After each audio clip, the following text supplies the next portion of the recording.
Innal hamdalillahi nahmaduhu wa nasta'inuhu wa nastaghfiruhu wa na'udzu billahi min syururi anfusina wa min sayyiati a'malina may yahdihillahu fala mudilla lahu wa may yudlilhu fala hadiya lahu. Asyhadu an la ilaha illallah wa asyhadu anna Muhammadan abduhu wa rasuluh sallallahu alaihi wasallam. Dumateng panjenenganipun Bapak Kepala SMA Negeri Setunggal Karanganom ingkang satuhu kinurmatan. Dumateng Bapak Ibu Guru, karyawan, karyawati ingkang kula saha kanca-kanca ingkang kula asmanipun. Sumangga langkung rumiyin panjenengan lan kula ngaturaken puji lan syukur dumateng Gusti Allah Subhanahu wa taala ingkang sampun paring kanugrahan ingkang arupi kasarasan satenan ngantos wekdal menika kula lan panjenengan sedaya saged rawuh ing adicara perpisahan kelas 12 SMA Negeri Setunggal Karanganom. Kula Rihamilati Clara minangka pranawati.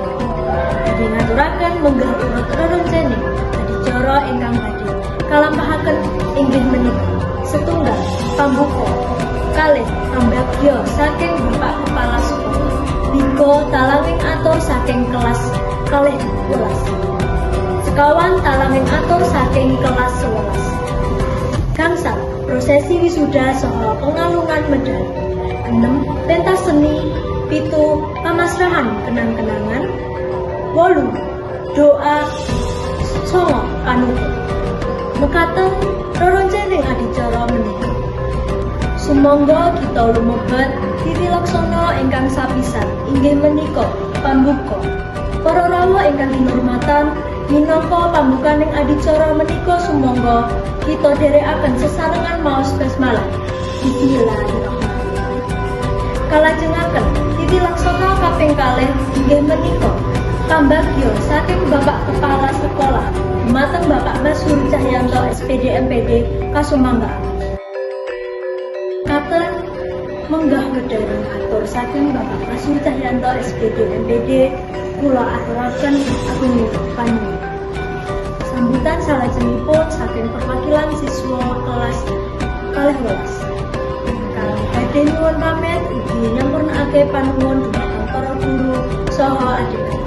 Dumateng Farel Raditya dipun aturi. Bicara ingkang nomor 3 inggih menika sambutan saking kelas 11 dumateng Karisa Alfa dipun aturi.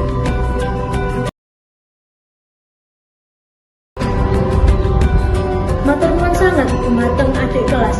Mugi paseduluran tetep langgeng senadyan wis boten sesrawung saben. Kangge para siswa sumangga dipun siap-siap miturut daftar urutan. Prosesi badhe dipun pandegani dening Bapak Kepala Sekolah lan para wali kelas.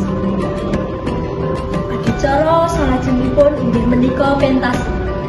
Sinambi para rawuh munjuk saha dhaharan ngamika ingkang sampun cumawis. Sumangga mirsa pentas seni saking para kanca kelas 11 SMA Negeri Setunggal Karanganom.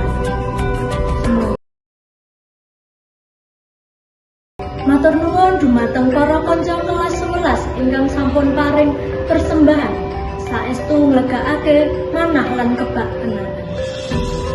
Wonten ing adicara punika badhe kaparing kenang-kenangan saking kelas 12 tumrap sekolah ugi minangka simbol pamit resmi.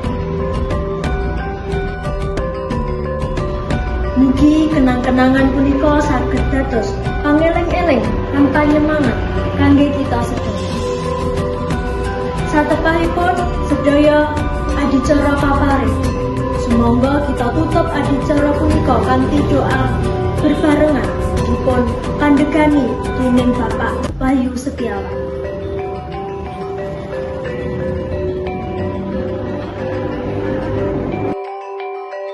Mekaten sedaya runtutan adicara pamit pisah siswa kelas 12.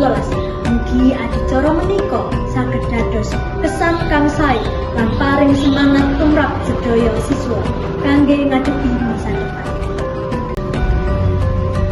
Kula minangka pranatacara nyuwun agunging samudra pangapunten menawi wonten lampah tembung utawi tindak ingkang kirang marem ing manah panjenengan sedaya. Saking kula, wassalamualaikum warahmatullahi wabarakatuh.